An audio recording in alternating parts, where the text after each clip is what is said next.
हरे कृष्ण। देखते हैं 15वां श्लोक, तीसरे अध्याय का। कर्म ब्रह्मोद्भवं विद्धि, ब्रह्माक्षर समुद्भवम्, तस्मा सर्वगतं ब्रह्म, नित्यं यज्ञ प्रतिष्ठितम्। पिछले श्लोक में हम लोगों ने देखा था अन्ना भवन्ति भूतानि, अन्न से जीवों के शरीर की रक्षा होती है। अन्न वर्षा से आता है, वर्षा यज्ञ से आती है, यज्ञ कर्मों से आता है। अब कर्म कहाँ से आते हैं? अब यहाँ से एक और शुरू हो रहा है, कर्म कहाँ से आते हैं। अब ये साइकिल फिर से शुरू हो गई। ठीक, इसीलिए मैंने ये दोनों आज साथ में रखे हैं क्योंकि पूरा प्रोसेस एक ही है, दो श्लोकों में बताया गया है। ठीक, संस्कृत देखते हैं। कर्म ब्रह्मोद्भवम। ब्रह्म का मतलब यहाँ पे बड़ा इंटरेस्टिंग है। देखिए इस श्लोक साबित होता है कि ऐसे आप गीता पढ़ ही नहीं सकते। अभी मैं बताऊंगा कैसे। कर्म ब्रह्मोद्भवम विद्धि। कर्म ब्रह्म से आते हैं। ब्रह्म मतलब वेद। कर्म वेद से उत्पन्न होते हैं। कर्म ब्रह्मोद्भवम, ठीक, उद्भूत होते हैं ब्रह्म से, मतलब वेदों से। ठीक है। ब्रह्माक्षरम समुद्भवम। ठीक, अब वेद कहाँ से आते हैं? ब्रह्मा अक्षर, ब्रह्म अक्षर समुद्भवम। इसको संधि, इसको वो करेंगे, जोड़ेंगे तो ब्रह्म अक्षर समुद्भवम, अर्थात वेद आए हैं अक्षर से। अक्षर यानी जिनका क्षय नहीं होता, यानी भगवान विष्णु से। ठीक, फिर रिपीट करूं। कर्म ब्रह्मोद्भवम। कर्म आए हैं वेदों से, जो ब्रह्म है। ब्रह्मा अक्षर समुद्भवम। ब्रह्म अक्षर समुद्भवम, ब्रह्म आए हैं अक्षर, अक्षर मतलब भगवान विष्णु से, जिनका कभी क्षय नहीं होता। ठीक, तस्मात् सर्वगतम ब्रह्म। अब जो थर्ड लाइन में ब्रह्म आया है वो कौन है? वो भगवान विष्णु के लिए। अब एक जगह ब्रह्म आया वेदों के लिए, जगह आया विष्णु के लिए है। ये कैसे? अब जो अपने मन से पढ़ेगा वो कंफ्यूज रहेगा, इसीलिए गुरु की आवश्यकता बहुत ज्यादा है। तस्मात् सर्वगतम ब्रह्म मतलब जो भगवान सर्वत्र रहने वाले, भगवान जो सर्वत्र रहने वाले भगवान है, परमात्मा है। तस्मात् सर्वगतम ब्रह्म नित्यम यज्ञ प्रतिष्ठितम। वो हमेशा यज्ञ में प्रतिष्ठित रहते हैं। मतलब जहां भी यज्ञ होता है वहां भगवान रहते हैं। अभी हमारा भी यज्ञ हो रहा है, गीता कथा यज्ञ हो रहा है। पता नहीं कहाँ उसका भगवान आप लोग के बगल में बैठे हो, सुन रहे हो। हरि बोल। तो जहां भी यज्ञ होता है वहां भगवान नित्य, नित्यम यज्ञ प्रतिष्ठितम, हमेशा ही रहते हैं, नित्य। तो यज्ञ के द्वारा व्यक्ति भगवान का संपर्क कर रहा है। ये बहुत अमेजिंग है। जो भी यज्ञ कर रहा है, जैसे अगर सुबह सुबह आप नाम जप करें, वो भी यज्ञ, वो संकीर्तन यज्ञ है। जब भी आप सुबह नाम ले, सोचे कृष्ण आपके साथ हैं। कि नित्य यज्ञ, नित्यम यज्ञ प्रतिष्ठितम, हमेशा रहते हैं जहाँ यज्ञ हो रहा हो। ठीक, फिर रिपीट कर देता हूँ। कर्म आए हैं वेद से, वेद आए हैं भगवान विष्णु से, और जो यज्ञ करता है वहां भगवान विष्णु वहां रहते हैं। तो जब भी कोई यज्ञ हो रहा होता है भगवान विष्णु वहां रह रहे हो। ठीक है, पढ़ते हैं आगे ट्रांसलेशन। वेदों में नियमित कर्मों का विधान है। ठीक है, वेद से कर्म आए और ये साक्षात श्री भगवान पर ब्रह्म से प्रकट है। ठीक, फलता सर्वव्यापी ब्रह्म मतलब भगवान यज्ञ कर्मों में सदा स्थित रहते हैं। अब यहाँ पे सर्वव्यापी ब्रह्म, कोई सोच सकता है भैया अरे ब्रह्म मतलब वो ब्रह्म निराकार। टीका में क्लियर करते हैं बलदेव वेदभूषण की ब्रह्म मतलब है भगवान। ठीक है,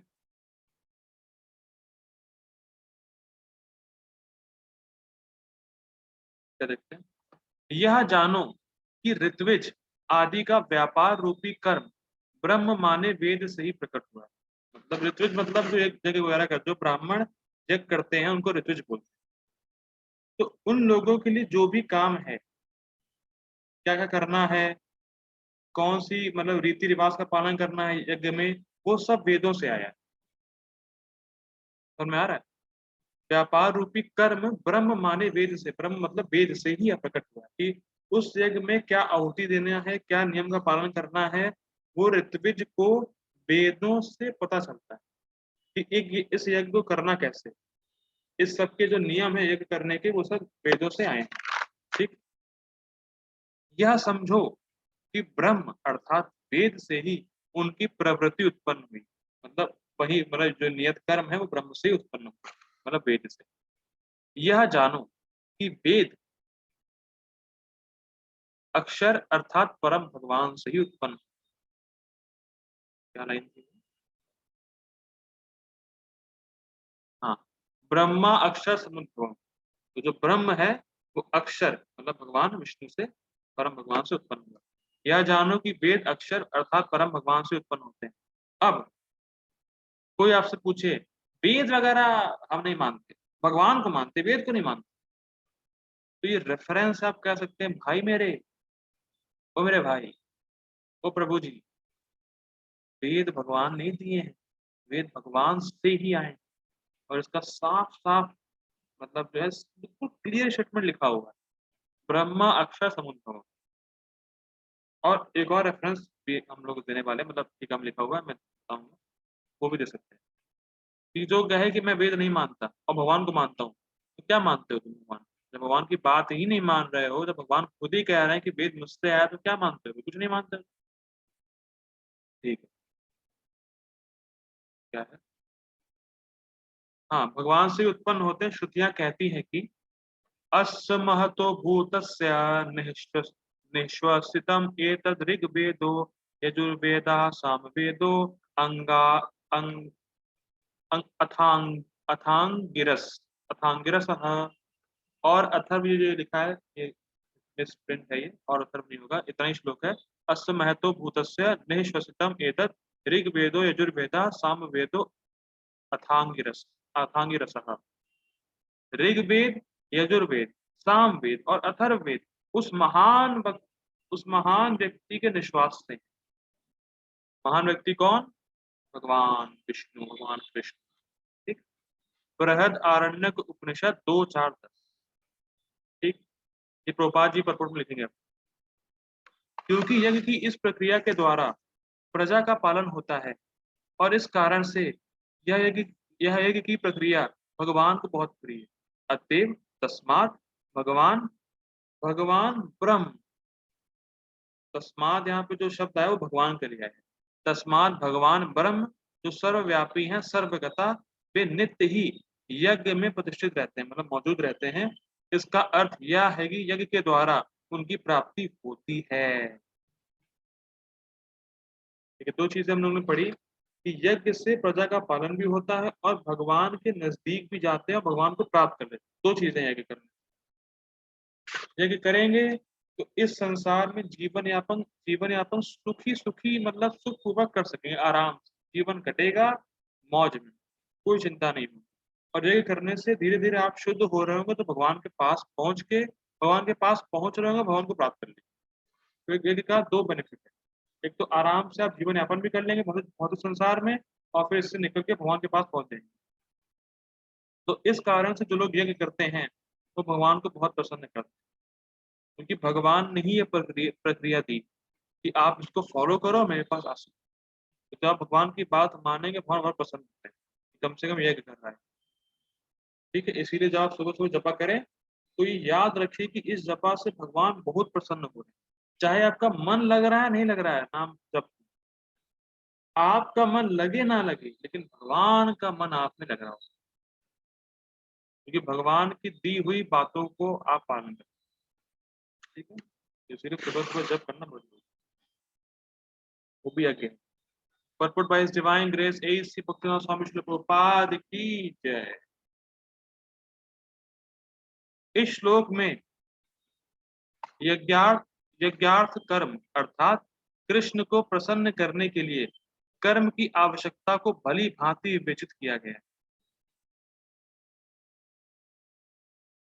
ठीक है, मतलब कृष्ण के लिए कर्म करेंगे तो क्या फायदा, जो फायदे मैंने बता दिए। तो प्रजा का पालन भी सही से हो पाएगा, मतलब आप सुख से रह पाएंगे यहाँ पे, भगवान के पास पहुंच जाएंगे। ठीक, यदि हमें यज्ञ पुरुष विष्णु के परितोष के लिए कर्म करने हैं तो हमें ब्रह्म या दिव्य वेदों से कर्म की दिशा प्राप्त करनी होगी। ये बड़ा इंटरेस्टिंग। कर्म ही पूजा है बाबा, कर्म ही पूजा है। ये लोगों की ये जो है, लोगों की फिलॉसफी बड़ी खतरनाक है, कर्म ही पूजा है। तो हम ये नहीं, देखिए कर्म ही पूजा है, मैं भी मान रहा हूँ और फिलॉसफी सही है। कैसे? लेकिन हम ये नहीं कह सकते ट्रक चलाना पूजा है, पढ़ाई करना सो कॉल्ड भौतिक पढ़ाई पूजा है, ये सब पूजा है नहीं। ऑटो चलाना पूजा है, ऑफिस जाना पूजा है। कभी कभी ट्रक में देखा होगा, ट्रक पे पीछे लिखा के रखते हैं कर्म ही पूजा है, तो वहाँ जूता उता लटका रहता है उन लोगों का। तो उनकी पूजा पे जूता मानना चाहिए। तो कर्म ही पूजा नहीं है। कैसे? कर्म ही पूजा तब होगी जब जो वेदों में दिए गए हैं उस हिसाब से हम कर्म। रिपीट कर रहा हूँ, विष्णु को या कृष्ण को आप प्रसन्न करने के लिए वही कर्म कर सकते हैं जो वेदों में दिया, अन्यथा जो भी आप कर्म कर रहे हैं आपकी पूजा नहीं है, कर्म बंधन में आपको बांध। इसीलिए देखिए प्रभुपाद जी हर समय शास्त्रों को कोट करते थे कि देखो शास्त्रों में लिखा है, क्योंकि जो आप कर रहे हैं वो शास्त्रों में दिया होना चाहिए, वो वेदों में दिया होना चाहिए, तभी वो कृष्ण को प्रसन्न करेगा कर्म। वरना अन्यथा जो आप कर्म करेंगे, यज्ञार्थात कर्मणो अन्यत्र लोकोयम कर्म बंधन, आपको कर्म बंधन में फांस देगा। लेकिन अगर आप वेदों के हिसाब से, दिव्य वेदों के हिसाब से कर्म करेंगे, जो किया गया है, निर्देश दिया गया है, जो आपका नित्य कर्म है, सॉरी नियत कर्म है, तो आप भगवान विष्णु को प्रसन्न। ठीक है। अतः सारे वेद कर्मों कर्मादेशों की संहिताएं हैं। मतलब क्या क्या कर्म आपको करना है, ये सब वेद ही बताते हैं। ठीक, ये बात हो रही, मतलब आप अपने मन से ये बनाइए कि हाँ मैं ये कर रहा हूँ उससे कृष्ण प्रसन्न हो रहा है, मैं ट्रक चला रहा हूँ उससे कृष्ण प्रसन्न हो रहा है। कहाँ लिखा है, किसने बताया, क्या रेफरेंस है? कुछ नहीं। तो ये सब एक मनोकल्पित धारणा है, मनोगतान, मन की मतलब फैक्ट्री से निकला हुआ प्रोडक्ट, कि मैं ये कर रहा हूँ उससे कृष्ण प्रसन्न हो रहा है, उनको खुद ही लग रहा है ऐसा। लेकिन कृष्ण तब प्रसन्न होंगे जब आप वेदों में दिए गए कर्मों को करेंगे। ठीक है? इसीलिए भगवान ने वेद दिए हैं, इसलिए कि लोग इनके हिसाब से कर्म करके इस संसार में सुख पूर्वक रह के मेरे पास आ सके। ये यही उद्देश्य है।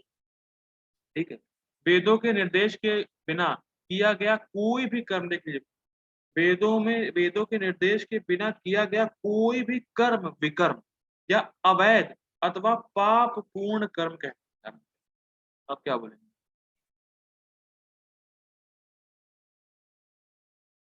जो सो कॉल्ड रास्कल बैठे हैं कर्म ही पूजा है, वो सब पाप है, पूजा नहीं पाप है, क्योंकि वेदों में कहाँ दिया है भाई। अगर आप वेदों के निर्देश के बिना किया गया कोई भी कर्म कर रहे हैं तो विकर्म है, अवैध है, वो अवैध, इलीगल है, अथवा पाप पूर्ण कर्म कहना, और वो आपको संसार में बांध देगा। देखिए मैं नहीं कह रहा हूँ, प्रभुपाद जी अपने पर्पस में साफ साफ लिख रहा है, जो आपसे अगर कोई भी आपसे मिले, कर्म ही पूजा है। पढ़ाना मेरा पढ़ाना ये मेरी पूजा है, ट्रक चलाना पूजा है, ऑटो चलाना पूजा है, ऑफिस जाना पूजा है। अरे पूजा कुछ नहीं भाई, सब विकर्म। मैं नहीं कह रहा हूँ कि जो गृहस्थ आश्रम में है वो नौकरी में ना जाए, वो तो ठीक है, वो तो उनको चलाना है, वो तो गृहस्थ धर्म है उनका, वो तो कोई दिक्कत नहीं। लेकिन जो ऐसे ही ट्रक चलाने वाले, ऑटो चलाने वाले ऐसे बोलते तो कर्म ही पूजा है, वो सब फर्जी है, कुछ नहीं है। तो बाजी साफ साफ लिख रहे हैं। अतः अब देखिए ये तो नेगेटिव पॉइंट है कि अगर वेदों के हिसाब से कर्म नहीं करेंगे तो पाप पूर्ण है। अब वेदों के हिसाब से कर्म करेंगे तो क्या लाभ है, बाजी बता रहे हैं। अतः कर्म फल से बचने के लिए सदैव ऑलवेज वेदों से निर्देश प्राप्त करना चाहिए, क्योंकि वेदों में जो दिए गए कर्म आप करेंगे उससे कृष्ण प्रसन्न होंगे। अगर कृष्ण प्रसन्न होंगे तो कर्म फल आपको आएगी नहीं, उससे आप कृष्ण को प्रसन्न करने के लिए कर्म। ठीक है। जिस प्रकार, अब उपाधि एग्जाम्पल दे रहे हैं, जिस प्रकार सामान्य जीवन में राज्य के निर्देश के अंतर्गत कार्य करना होता है। मतलब यहाँ पे ऐसे आपसे कहा गया, मान लीजिए गवर्नमेंट लॉ है कि आपको इतना % टैक्स देना है, आपने नहीं दिया तो क्या होगा? दंड पड़ेगा या दंड। तो मान लीजिए जैसे कोई बिजली का बिल आया गवर्नमेंट की तरफ से, नहीं देंगे, जाओ भाड़ में, दंड मिलेगा तुम्हें, पुलिस मारेगी, पुलिस में पकड़ के ले जाएगी। तो वैसे ही वेद यानी rules and rules given by supreme government Krishna, अगर आप उसका फॉलो नहीं करेंगे तो प्रकृति से आपको दंड मिलेगा। सिंपल है। जैसे यहाँ पे गवर्नमेंट का आप कहा नहीं मानेंगे, दंड मिलेगा, वैसे ही आप वेदों का कहा नहीं मानेंगे, दंड मिलेगा। वो क्राइम है। जैसे यहाँ गवर्नमेंट के खिलाफ आप कुछ करेंगे तो क्राइम है, वैसे उसे वेद के खिलाफ कुछ करेंगे तो क्राइम है। सिंपल है बिल्कुल, ऐसे समझ लीजिए। जिस प्रकार सामान्य जीवन में राज्य के निर्देश के अंतर्गत कार्य करना होता है, उसी प्रकार भगवान के परम राज्य के निर्देश में कार्य करना चाहिए। परम सुप्रीम गवर्नमेंट, वेदों में ऐसे निर्देश। अब प्रभुपाद जी उसकी कर रहे हैं व्याख्या कि वेद कहाँ से प्रकट। वेदों में, अब अभी तक प्रभुपाद जी ने एक्सप्लेन किया कि कर्म जो है वेद से आए। अब प्रभुपाद जी एक्सप्लेन कर रहे हैं कि वेद कहाँ से। वेदों में ऐसे निर्देश भगवान के श्वास से प्रत्यक्ष प्रकट होते हैं। कोई कहे सांस से, भगवान की सांस से कैसे वेद प्रकट होगा भाई? ये सब नहीं मानते भाई। तुम सोचते हो तुम नहीं कर सकते, तुम्हें क्या लगता है भगवान नहीं कर सकते? सबसे बड़ी प्रॉब्लम ये कि लोगों को लगता है मैं नहीं कर सकता तो भगवान भी नहीं कर सकता। सबसे बड़ी बीमारी ये। डॉक्टर फ्रॉक्स फिलॉसफी, आप लोग जानते होंगे कि एक कुएं में एक मेढक था, और एक मेढक अटलांटिक ओशियन से आया था कुएं में। तो उसने, जो कुएं में रह रहा था मेढक, उससे कहा कि तुम जानते हो अटलांटिक ओशियन कितना बड़ा है? कितना बड़ा होगा? 2 फीट बड़ा होगा, 3 फीट बड़ा होगा, 4 फीट बड़ा होगा। और ऐसा फूलते फूलते फूलते वो मर गया। और कहाँ कुआं और कहाँ अटलांटिक ओशन, कोई कल्पना ही नहीं है। वो कभी नहीं सोच पाता, वो मेढक वाला, वो कुएं वाला मेढक, कि भाई अटलांटिक ओशन कितना बड़ा, कल्पना नहीं कर पाता। ऐसे ही हम लोग कुएं में रहने वाले मेढक हैं, और जब ये सुनते हैं सांस से फिर कर दिया, बस अपनी भौतिक धारणा लगाना शुरू। ऐसे नहीं हो सकता, अच्छा ऐसा होगा, ऐसा होगा, ऐसा होगा, करते करते अपना जीवन बिता के मर जाएंगे, फिर भी स्वीकार नहीं कर पाएंगे कि हाँ भैया ये ऐसा है। लेकिन जो स्वीकार कर लेगा वो सत्य जान जाए। ये इंटरेस्ट। आप कभी भी अपनी टीनी ब्रेन से भगवान के बारे में कुछ नहीं स्वीकार, मतलब कुछ नहीं समझ सकते। आपको स्वीकार करना ही होगा। बात समझ में आ रही है? हमें स्वीकार करना ही होगा शास्त्रीय श्रद्धा रख के। और ये बड़ा इंटरेस्टिंग है। वेदों में ऐसे निर्देश भगवान के श्वास से प्रत्यक्ष प्रकट होते हैं, कहा गया है। जो हम लोगों ने श्लोक देखा था उसमें, ठीक है, मैं ऊपर लिख रहा है। अस्य महतो भूतस्य निश्वसितम एतद् ऋग्वेदो, एतद् ऋग्वेदो यजुर्वेदा सामवेदो अथर्वार्क अथर्वांग गिरसः। 4 वेद, ऋग्वेद, यजुर्वेद, सामवेद तथा अथर्ववेद भगवान के श्वास से उद्भूत हैं। भरत आरण्यक उपनिषद 2:5। तो इसमें थोड़ा सा रेफरेंस का अलग से नंबर लिख रखा है, वो वल्ली होती है उसका डिफरेंस बताता है।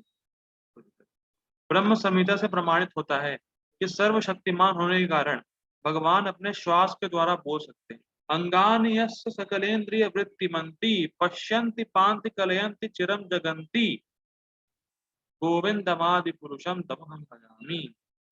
अंगानि यस्य सकलेन्द्रिय, अंगानि उनके हर अंग में सकल इंद्रिय, मतलब सारी इंद्रियों की पावर।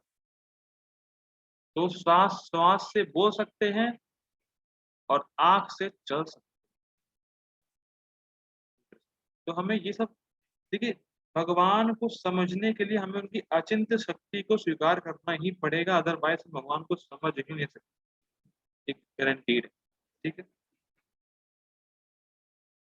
अपने शब्द द्वारा बोल सकते हैं। ठीक है, अपनी प्रत्येक इंद्रिय के द्वारा अन्य समस्त इंद्रियों के कार्य संपन्न कर सकते हैं। दूसरे शब्दों में भगवान अपने निश्वास के द्वारा बोल सकते हैं और वे अपने नेत्रों से गर्भधान कर सकते हैं। गर्भधान मतलब इम्प्रेगनेट। भगवान ने प्रकृति पे दृष्टिपात की और जीवों को इम्प्रेगनेट किया। अब एक बड़ा इंटरेस्टिंग, महाविष्णु ने जो कृष्ण के एक्सपेंशन, उन्होंने अपने नेत्र मतलब जो दृष्टिपात से गर्भ में प्रकृति के जीवों को डाल दिया। ठीक। अब सोचिए अगर महाविष्णु में पावर है तो कृष्ण में कितनी पावर है। कि महाविष्णु कृष्ण के एक्सपेंशन, कृष्ण में तो कितनी पावर होगी। और जब आप कृष्ण की डीटीज के सामने जाते हैं तो भले ही आपको डीटीज लग रही हैं, लेकिन कृष्ण आपको दिखते हैं और कृष्ण का दृष्टिपात आप पे पड़ता है। तो कितना पावरफुल है कृष्ण का दृष्टिपात, आप कल्पना नहीं कर सकते, और वो आप पे पड़ता है। उससे होता क्या है, जब हम कृष्ण के सामने जाते हैं तो कृष्ण हमें देख के हमारे हृदय में उनकी सेवा करने का भाव जागृत करते हैं। इसीलिए अगर कोई रोज मंगला आरती जा रहा है सुबह सुबह, खासकर इस्कॉन वृंदावन की, मैं वहां गया हूँ तो वहां का एक्सपीरियंस मुझे बड़ा अच्छा लगा। बाकी मैप्रो तो गया नहीं। इस्कॉन वृंदावन की बड़े बड़े से बड़ा नास्तिक क्यों ना, अगर इस्कॉन वृंदावन की मंगला आरती कम से कम एक हफ्ता 15 दिन अटेंड कर ले, उसके हृदय में कृष्ण की सेवा का भाव आ ही जाएगा, गारंटी। कि भगवान की दृष्टि उस पर पड़ती है, और भगवान की दृष्टि कितनी पावरफुल है तो हम जान ही रहे हैं यहाँ पर कि वो गर्भ धारण कर रहे हैं अपने नेत्रों से। ठीक है। वस्तुतः यह कहा जा सकता है कि उन्होंने प्रकृति पर दृष्टिपात किया और समस्त जीवों को गर्भस्थ किया। ठीक है। इस तरह प्रकृति के गर्भ में बद्ध जीवों को प्रविष्ट करने के पश्चात उन्होंने उन्हें वैदिक ज्ञान के रूप में आदेश दिया, जिससे वह भगवत धाम वापस जा सके। ठीक। हमें यह सदैव स्मरण रखना चाहिए कि प्रकृति में सारे बद्ध जीव भौतिक भोग के लिए इच्छुक रहते हैं, किंतु वैदिक आदेश इस प्रकार बनाए गए हैं कि मनुष्य अपनी विकृत इच्छाओं की पूर्ति कर सकता है और तथाकथित सुख भोग पूरा करके भगवान के पास लौट सकता है। मतलब बद्ध जीव अपन भोग के लिए लाल, मतलब भोग के लिए बिल्कुल पागल है, और वेद कहते हैं कि अच्छा, वेद कहते हैं तुम्हें भोग चाहिए, ठीक है, ये नियम का पालन करो, अच्छा भोग मिलेगा। जब वो नियम का पालन करता है, शुद्ध होता है, वो धीरे धीरे उसकी भोगों से मति हट जाती है और वो फिर वो भगवान की भक्ति करके भगवान के पास गया। ये प्रोसेस बद्ध जीवों के लिए मुक्ति प्राप्त करने का सुनहरा अवसर होता है। अतः उन्हें चाहिए कि कृष्ण भावना भावित होकर यज्ञ विधि का पालन करें। यहाँ तक कि वैदिक आदेशों का पालन नहीं करते करते हुए भी कृष्ण भावना अमृत के सिद्धांतों को ग्रहण कर सकते हैं। अच्छा, यहाँ तक कि वैदिक आदेशों का पालन नहीं करते हुए भी वे कृष्ण भावना अमृत के सिद्धांतों को ग्रहण कर सकते हैं, जिससे वैदिक यज्ञों या कर्मों की पूर्ति हो जाए। सिंपल है। जो आजकल जो यज्ञ बताए गए हैं वेदों में, उसको करने में कोई समर्थ नहीं, ना ब्राह्मण है ना कोई ऐसी मतलब सामग्री है, कुछ नहीं। लेकिन जो कृष्ण कॉन्शियस की फिलॉसफी को समझ के उसको स्वीकार कर रहा है, उसको सारे यज्ञों का लाभ मिलता है जो वेदों में दिए गए। एक सेकंड रुकिएगा।